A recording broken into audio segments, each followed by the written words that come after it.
أعوذ بالله من الشيطان الرجيم.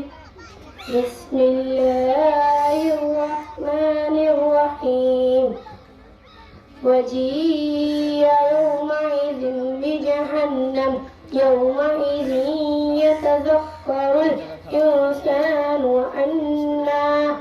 وأنى له الذكرى يقول يا ليتني قدمت لحياتي فيومئذ لا يعذب عذابه أحد ولا يوثق وثاقه أحد.